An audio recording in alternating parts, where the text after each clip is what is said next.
세상 사람들은 하나님을 믿지 않고 그리고 신의 존재를 결코 믿으려고 하지 않습니다. 그 이유 중에 하나가 과학적으로 그것이 설명될 수 없다는 이유 때문입니다. 과학이 발달하면 발달할수록 세상 사람들은 점점 더 하나님을 믿지 않으려고 합니다. 왜냐하면 과학적으로 도무지 말이 안 되는 그 말씀이 성경에 기록되어 있고 하나님을 도무지 알 수 없기 때문에 자신들은 믿을 수 없다고 얘기를 합니다. 그런데 과연 과학이 하나님을 설명할 수 있을까요? 지금 우리가 있는 이 시대에도 과학으로 설명할 수 없는 일이 무지하게 많이 일어나고 있습니다. 병에 걸려서 의사들이 다 손을 놓고 이 사람은 더 이상 고칠 수 없으니 이제 마지막을 준비하라는 그 시한부의 인생의 판결을 받은 사람이 기도로 깨끗하게 고침을 받아 의사들도 이해할 수 없는 그렇게 놀라운 일들이 일어나고 있는데 그것을 어떻게 과학적으로 설명할 수 있을까요? 그 외에도 우리가 하나님께 기도하며 받는 응답들, 그리고 성령께서 주시는 은사들, 방언을 하고 예언을 하고 그리고 함께 기도하며 같은 응답을 받는 이러한 일들을 어떻게 과학적으로 설명을 할 수 있겠습니까? 이쯤 되면 그것을 과학으로 설명하려 할 때 하나님을 과학으로 설명할 수 있는 것이 아니라는 것을 깨닫고 하나님과 인간의 격차가 이렇게도 크다는 것을 우리가 깨닫고 나아가야 할 터인데 세상 사람들은 그것을 알지 못하고 과학으로 설명할 수 없으면 하나님이 없는 것이다. 이렇게 결론을 내리고 있습니다. 하나님이 이 세상을 창조하시고 우주를 창조하셨는데 우리 인간은 제일 가까이 있는 달에게조차도 달에 가까이 갈 수도 없고 그 달도 제대로 연구할 수 없는 존재입니다. 그런데 어떻게 그 광활한 우주를 창조하신 하나님을 우리의 인간의 머리로 이해를 할 수 있겠습니까? 달까지 가지 않더라도 우리 지구의 가장 깊은 바다 안에까지도 우리 인간은 아직 들어가 보지 못했습니다. 그 깊은 바다를 한 번도 본 적도 없습니다. 왜냐하면 거기에 들어갈 수 있는 기술력이 없기 때문입니다. 지금 우리가 사는 이 지구에서 그 심해 깊은 바다까지도 아직 돌아보지 못하고 있는데 그것을 창조하신 하나님을 어떻게 우리가 이해할 수 있겠습니까? 그런데 세상 사람들은 기적과도 같은 그 일들 그리고 신비스러운 그 하나님을 과학이 설명할 수 없다는 이유로 받아들이지 않고 무신론자로 살아가고 있습니다. 그러나 그것은 결코 잘못된 생각입니다. 오히려 하나님과 인간의 격차가 크다는 것을 인정하고 그 하나님 앞에 엎드리고 나아간다면 하나님을 만날 수가 있습니다. 오늘 우리는 한 번도 느끼지 못하고 만나지 못했던 하나님을 믿는 것이 아니라 우리가 직접 느끼고 그리고 받았던 그 믿음을 가지고 하나님 앞에 나아가고 있습니다. 오늘 이 모세의 말씀 속에도 과학으로 설명할 수 없는 일이 나오고 또한 과학으로 설명할 수 없는 그 일을 통하여 하나님께서 어떤 일을 행하시는지 오늘 말씀을 통해서 한번 살펴보고자 합니다. 오늘 말씀 1절 말씀을 보시면 모세가 그의 장인 미디안 사람 이드로의 양떼를 치고 있다고 말씀하고 있습니다. 지금 현재 이 모세의 출애굽기 3장일 때의 모세의 나이가 80세입니다. 근데 80세인 모세가 무엇하고 있었길래 어떻게 살았길래 지금까지도 자기의 양떼를 치거나 자신의 재산을 유지하는 것이 아니라 장인 어른의 양떼를 치고 있습니다. 무슨 사연이 있었길래 지금까지 80세가 된 그런 노인이 된 모세가 장인어른의 양떼를 치고 있었을까요? 이 모세에게는 자기만의 사연이 있습니다. 오늘 우리도 하나님만 아시는 자기만의 사연이 다 있지 않습니까? 남에게 말하지 못해도 말할 수 없는 그런 자기만의 사연이 있듯이 모세도 자기만의 사연이 있었습니다. 모세가 태어났을 때 이 모세는 원래 죽었어야 될 운명이었습니다. 왜냐하면 애굽의 왕이 이스라엘 민족들을 노예로 삼고 그들을 학대하며 살고 있을 때에 이 이스라엘 민족이 숫자가 계속해서 많아지니까 이제부터 이스라엘 민족이 낳는 아이는 무조건 다 죽여라. 그 아이가 남자아이면 살려두지 말고 다 죽이라고 애굽 왕이 명령을 내렸습니다. 마침 그때 태어났던 사람이 모세였습니다. 모세는 이제 태어나자마자 원래는 꼼짝없이 죽어야 될 그러한 인생이었는데 기적과도 같이 그 애굽 왕의 딸 공주의 양자가 되어서 그 애굽의 궁궐에서 살 수 있게 되었습니다. 원래는 죽었어야 될 인생인데 공주의 아들로 왕자로서 살아갈 수 있게 되었던 것입니다. 그것이 자그마치 40년이라는 시간이었습니다. 40년 동안 모세는 아주 공부도 많이 배우고 그리고 평안한 가운데에서 살았습니다. 그런데 그 마음속에 항상 드는 생각은 내 민족이 지금 고통을 받고 학대를 받고 있다는 그러한 마음이었습니다. 원래 모세는 애굽의 왕의 아들이 아니지 않습니까? 애굽 사람이 아닙니다. 이스라엘 민족 사람입니다. 그런데 이스라엘 민족은 모두가 다 애굽에서 학대를 받고 고난을 당하고 노예로서 살아가고 있는데 자기 자신만 정말 편안하게 살고 있을 때 그 마음이 결코 편하지 않았다는 것입니다. 어떻게 하면 저 민족을 구원할 수 있을까? 어떻게 하면 저 민족을 해방시킬 수 있을까? 모세는 항상 그러한 마음을 가지고 살았습니다. 그런데 40살이 되었을 때 이 모세가 그 마음에 결단을 내리고 내가 이 이스라엘 민족을 좀 구원하고 싶다. 내가 뭔가 도움을 주고 싶다라는 그러한 마음을 가지고 세상 밖으로 나갔습니다. 마침 그때 자신의 눈에 볼 때에 애굽 사람 한 사람이 자신의 민족 이스라엘 사람을 마구 때리고 무자비하게 폭행을 하는 모습을 보게 되었습니다. 그 모습을 보자 모세가 즉시 일어나서 그 애굽 사람을 쳐서 죽이고 자신의 민족을 그 폭행으로부터 구원해 냈습니다. 모세의 입장에서는 민족을 위하여 훌륭한 일을 했는데 이 애굽 사람을 죽였다는 그 일이 탈로 나서 바로의 왕, 애굽의 왕 바로가 이 모세를 죽이고자 했습니다. 그러자 나이 40살이 되었을 때 이 모세는 애굽의 왕자로서의 모든 신분을 다 버리고 도망하는 신세가 되었습니다. 아무것도 가진 것 없이 이제 도망자의 신세가 되고 말았습니다. 그래서 이 모세는 도망하는 그 가운데에서 한 여자를 만나 결혼을 하고 그의 장인어른을 섬기면서 40년 동안 80살이 될 때까지 양을 치며 살고 있었던 것입니다. 이러한 사연을 가지고 모세가 양을 치며 살고 있을 때 어느 날 하나님의 산 호렙산에 이 양떼를 이끌고 오게 되었습니다. 그런데 거기 와서 보니까 과학적으로 설명할 수 없는 일을 이 모세가 목격하였습니다. 그것이 2절 말씀에 기록되어 있습니다. 우리 2절 말씀 함께 읽겠습니다. 여호와의 사자가 떨기나무 가운데로부터 나오는 불꽃 안에서 그에게 나타나시니라. 그가 보니 떨기나무에 불이 붙었으나 그 떨기나무가 사라지지 아니하는지라. 떨기나무에 불이 붙었는데 그 나무가 사라지지 않고 계속 유지하고 있는 모습을 보았습니다. 이것을 과학적으로 어떻게 설명할 수 있을까요?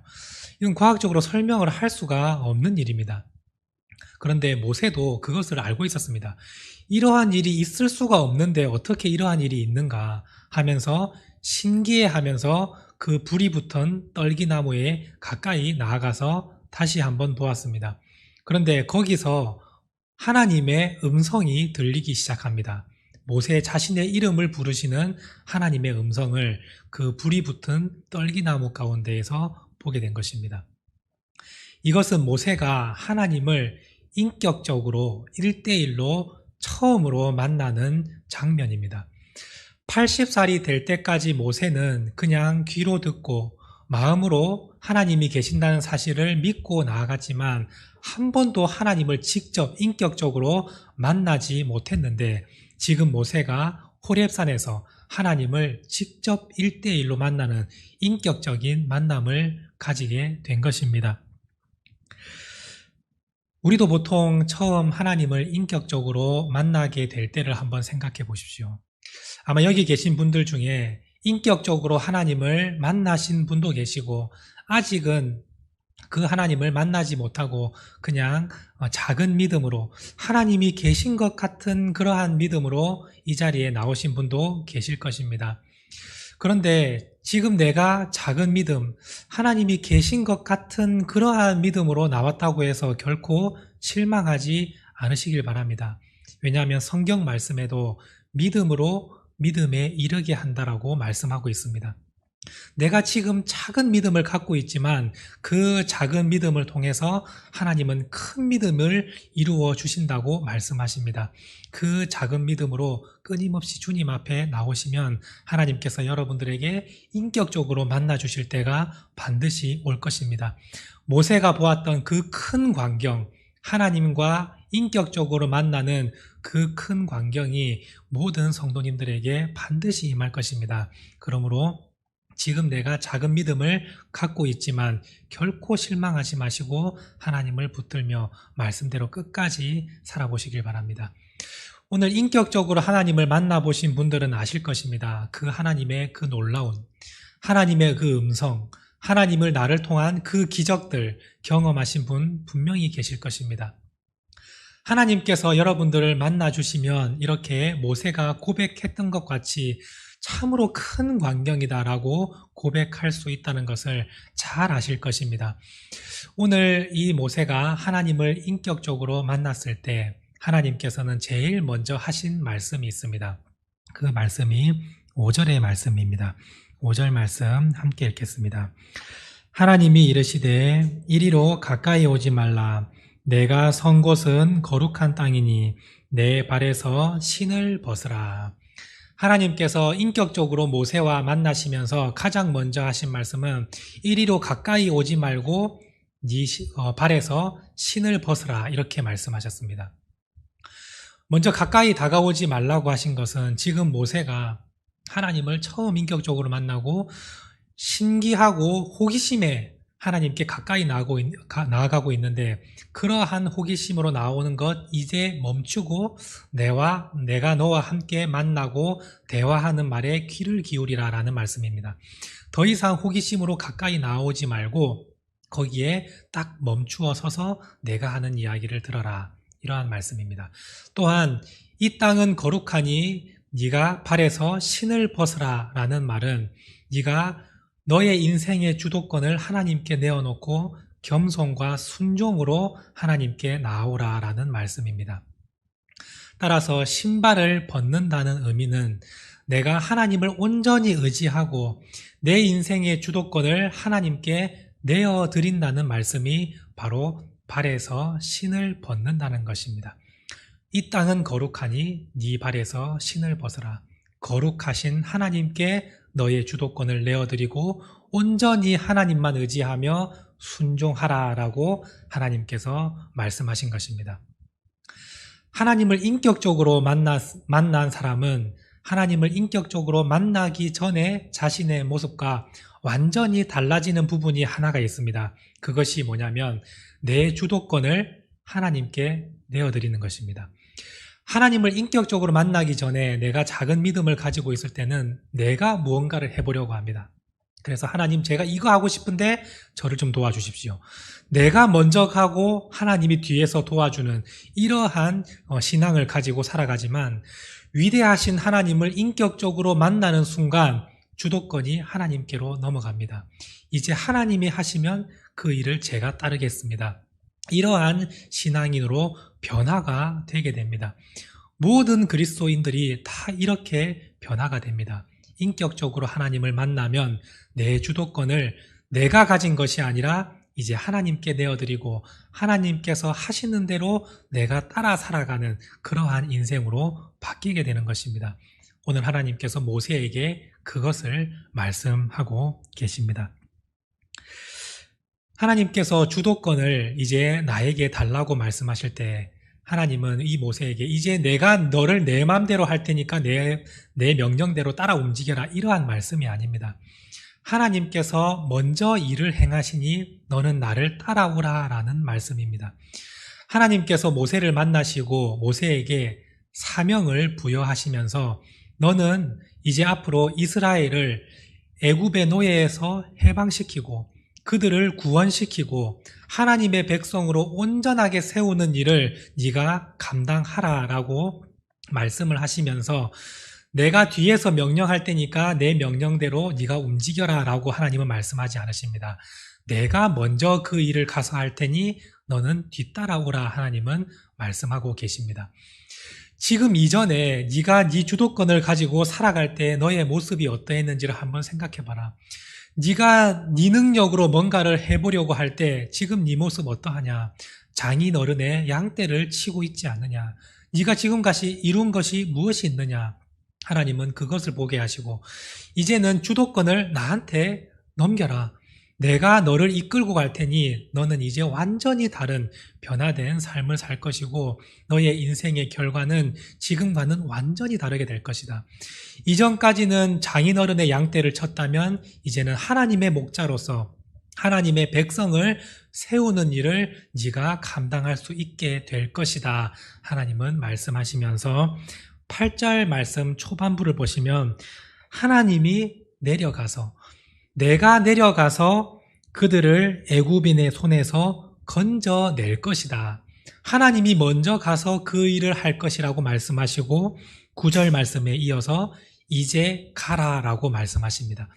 하나님이 먼저 가시고 그 다음 네가 따라가서 너는 바로에게 가서 우리 이스라엘 민족을 이제 그만 놓아주십시오 라고 말하고 이스라엘 민족에게 가서 하나님께서 여러분들을 해방시킬 것입니다 라고 말하라. 그리하면 내가 모든 일을 다 하겠다. 하나님은 그렇게 말씀하셨습니다. 하나님이 모세의 뒤에 서서 네가 다 해라. 나는 뒤에서 지켜만 보고 있겠다라고 말씀하시는 것이 아니라 하나님이 먼저 가서 하나님이 직접 그 일을 하시며 모세를 뒤따르게 하셨습니다. 오늘 여러분들에게도 하나님께서 사명을 주시고 이 땅 가운데에서 살아가는 이유를 다 주셨습니다. 그런데 하나님께서는 여러분들을 혼자 보내시고 여러분들을 알아서 하게 하시고 뒤에서 지켜보시는 하나님이 아니시라 여러분들이 그 일을 온전히 감당해낼 수 있도록 하나님이 직접 오셔서 그 일을 감당하시고 그 뒤를 여러분들이 따르도록 하나님께서 지금 말씀하고 계시는 것입니다. 이전까지는 내가 내 마음대로 살아와서 내 삶이 지금 이렇게 되었다면 하나님께 내 주도권을 내어드리고 난 이후에 내가 하나님을 따라가면 내 인생은 완전히 변화되게 될 것을 하나님은 이 모세를 통해서 가르쳐주고 계시는 것입니다. 하나님께서 이 위대한 사명을 주시며 나를 따라서 뒤따라오라고 말씀하시자 이 모세의 마음에는 여전히 아직도 옛 자아가 남아 있습니다. 우리도 사실 인격적으로 하나님을 만나서 모든 주도권을 하나님께 내어드리고 이제 주를 위하여 살겠다고 고백하지만 가끔씩 내 자아가 여전히 올라올 때가 있습니다.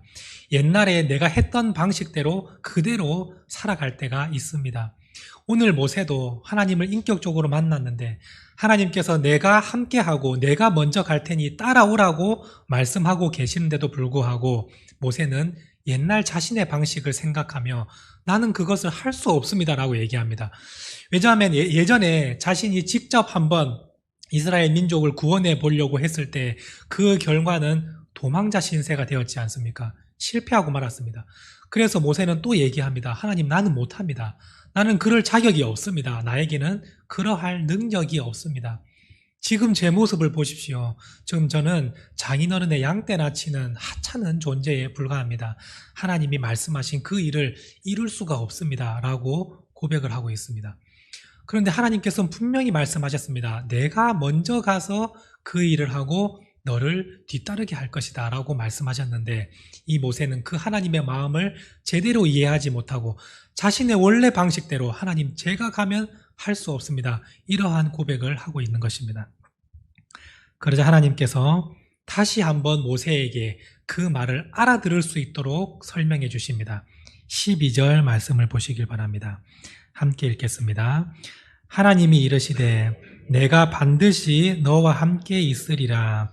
내가 그 백성을 애굽에서 인도하여 낸 후에 너희가 이 산에서 하나님을 섬기리니 이것이 내가 너를 보낸 증거니라. 내가 반드시 너와 함께 할 것이라고 말씀하십니다. 내가 너와 함께하고 내가 먼저 갈 것이니 너는 걱정하지 말고 나를 따라오라. 그리하면 내가 너에게 말했던 그 모든 일이 다 진행될 것을 네 눈으로 보게 될 것이다 라고 하나님께서 모세에게 다시 한번 말씀하십니다. 그럼에도 불구하고 모세는 불안한 마음이 있습니다. 저는 하나님을 이제 온전히 신뢰하고 믿을 수 있겠지만 이 말을 듣는 애굽의 바로 왕이나 이스라엘 민족들은 제 말을 듣지 않을 것입니다. 이렇게 고백을 합니다. 그러면서 하나님의 이름을 분명히 묻게 될 것인데 제가 누구를 하나님의 이름이 무엇이라고 말을 할까요? 라고 모세가 물었을 때에 하나님은 모세에게 하나님 자신의 이름을 말씀해 주시고 알려주십니다.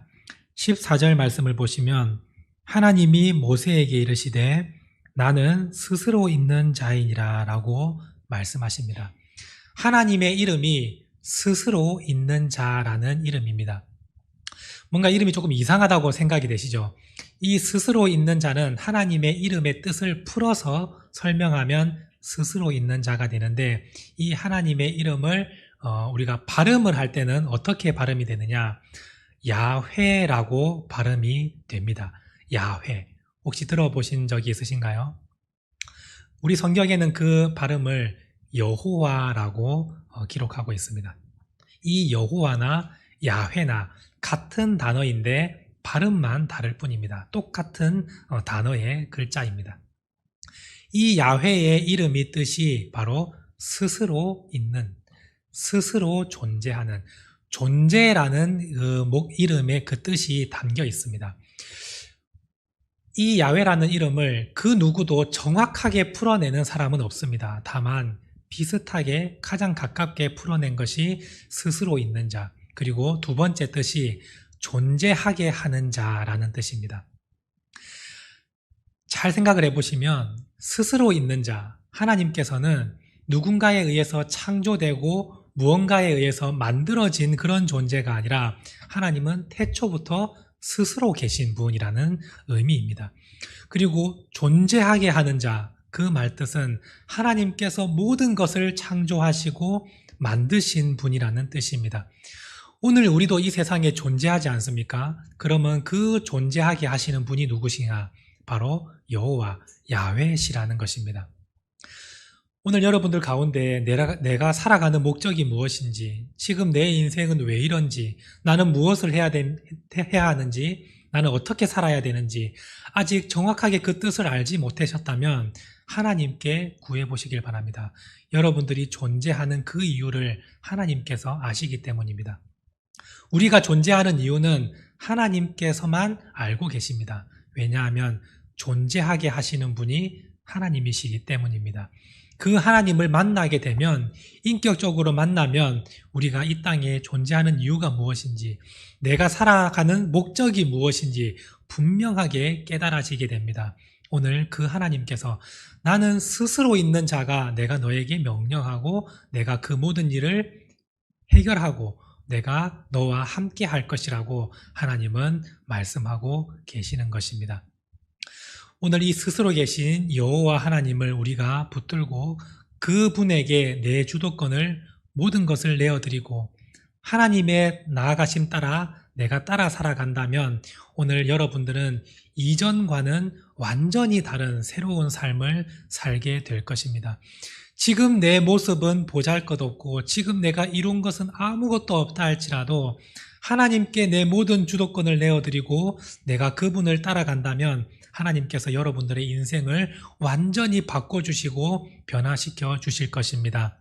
지금은 보잘것없을지라도 내 이후의 삶은 하나님께서 책임져 주실 것입니다. 스스로 계신 하나님, 존재하게 하시는 그 하나님께서 여러분과 함께 하시면 여러분들의 인생은 반드시 변화될 것입니다.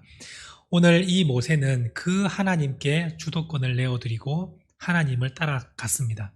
그러자 이전에 자신이 주도권을 가지고 살았을 때는 장인 어른의 양떼나 치는 그냥 보잘것없는 사람이었지만 하나님께 주도권을 내어드리고 살았더니 그는 이스라엘의 훌륭하고 위대한 지도자가 되었고 지금까지도 그 이름을 기억하는 수많은 사람들이 있을 만큼 그의 삶은 위대한 삶으로 변화되게 되었습니다.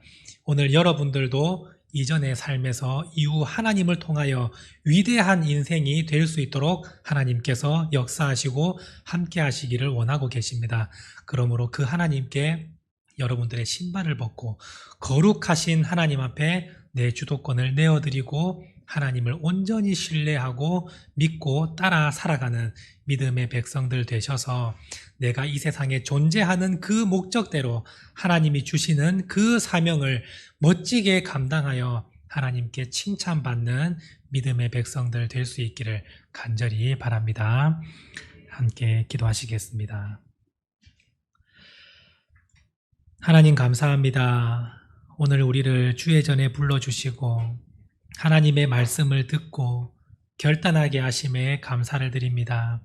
오늘 모세의 이야기를 통하여 인격적으로 모세를 만나주시고 그 모세의 주도권을 이제 모세가 아니라 하나님께 넘겨받을 때에 하나님께서 그 인생을 어떻게 이끌고 가시는지, 하나님께서 그 인생을 어떻게 변화시키고 바꾸시는지 오늘 말씀을 통해 우리가 배웠습니다. 우리도 이제 온전히 하나님을 신뢰하며 주도권을 내가 가지고 살아가는 것이 아니라 하나님께 내어드리고 하나님께서 먼저 가시는 그 길을 내가 뒤따라가며 나와 함께 하시는 하나님을 의지함으로 내가 주께서 원하시는 그 일을 멋지게 감당해내는 믿음의 백성들 될 수 있도록 도와주시옵소서.